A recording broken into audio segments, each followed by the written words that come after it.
mean, you were fighting the biggest, baddest dudes, and you were, well over 200, 300 penalty minutes every single year for consecutively for at least 10 before I think you maybe slowed down because of injuries towards the end there. But talk about the mindset. Yeah, it's funny. When I left college after my third year, I was drafted 231 out of 235, and I didn't know anything about the NHL as far as the draft or any of that. I was just happy to be drafted. I figured I'm the same as the guy that got drafted in the first round. So what? I mean, we're drafted. Right. I was naive, and come to training camp, nervous, hated Montreal, growing up in Boston, and ended up coming to camp. They won 4 cups in a row. I'm on the ice with all these. I'm there. What the fuck am I doing here? And I was nervous, young kid, and then I went to Nova Scotia, and they had a coach there. I got sent to Nova Scotia. They had a coach there, Bert Templeton. Bert was, remember the brawl they had in Russia? The Canadian World team, yes. The lights went out. Oh, sure, the World Junior, John right? Slaney was in there. Bert, Bert was the coach. He was the coach, and Bert Templeton was known for having really tough teams. A lot of guys that could fight. Anyway, he came in that year because Montreal got pushed around. Well, Nova Scotia got pushed around the previous season against the Flyers farm team in Maine, and they beat them 4 straight, and they kicked the shit out of him.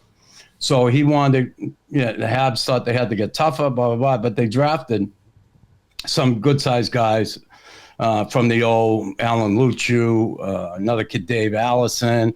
And, I don't think they had that in mind for me. I was a physical player in college, but I wasn't fighting at all. Anyway, I came in and got sent there. I had a 5-game tryout for $200 a game.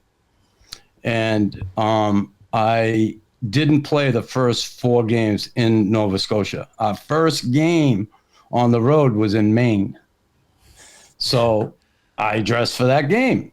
Now, growing up watching the Bruins play, I kind of emulated that style. But I didn't think I was coming in and going to be a fighter. That was the last thing on my mind. Anyway, I ended up hitting guy Glenn Cochran, I'm sure. Former Flyer, big guy and tough guy, played junior, fought a lot, all that. I didn't have any idea. Anyway, I ran him, and he turned around and chopped me, and I chopped him back, and then he drops the gloves, I dropped the gloves, and we end up going. And I cut him pretty bad under the eye. He was fucking bleeding bad. He goes nuts, I go nuts. We both get kicked out of the game. Next day, I wake up in the hotel room, and it's the coach on the phone. He's also the GM down there. He says, "Hey, Chris, come down my room. I got to talk to you." So I'm like, "Oh, what the hell?" Anyway, he said, "Listen, do you have an agent?" I said, "No, I don't."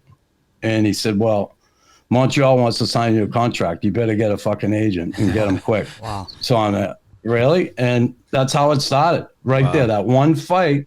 I had a $200 a game fucking 5-game tryout thing. And that one fight, I had a contract. And then once everybody heard about that in the American League, right? Who's this fucking kid who give it to Cochran? And next thing I know, every guy in the fucking league wants to fight me. And of course. That's how it started. I played 49 games there. I had 304 minutes in penalties. And what helped me, I think, get called up, not just that part of it. I had 15 goals and 10 assists. I had 25 points in those 49 games. So they were like, I think maybe this kid can play a little too. And, and then it just took off. And I got called up after, the 49th game. And I never went back, thank God. Wow. Amazing. That's how it started. That's incredible. And then the NHL, it was crazy. Crazy ride. So you weren't much of a street fighter and growing up? Yeah, I did. I fought a shit ton on the street. Yeah, you did. Yeah. All right. So you had it in you. But hockey so much, it wasn't. We never really fought in hockey. Mm-hmm. Growing up and certainly watching the Bruins. Like I always used to give it a Sinden.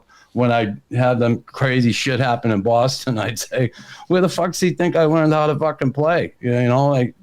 grew up watching his fucking hockey team. So what's he expect from me? To go out there and figure skate? Yeah, right. But yeah, It's ingrained that's in your how it DNA. all started. Yeah, and That's it amazing. just went. So, It's amazing. Good start. Not a small guy to, No, to start your career off Glenn. with. My God. well, but you know, being in Montreal, I will say, just to add to it, being in Montreal, you know, they had a need for that at the time.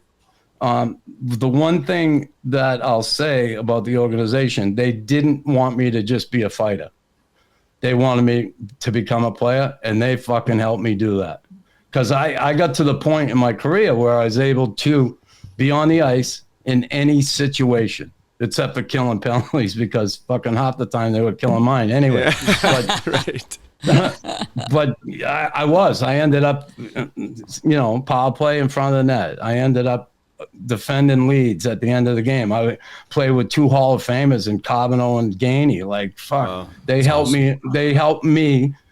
They had patience with me and helped bring me along as a player. And, you know, being able to cover up, especially in the early going, for some of the mistakes I would make. And they eventually, you know, it was a good ride.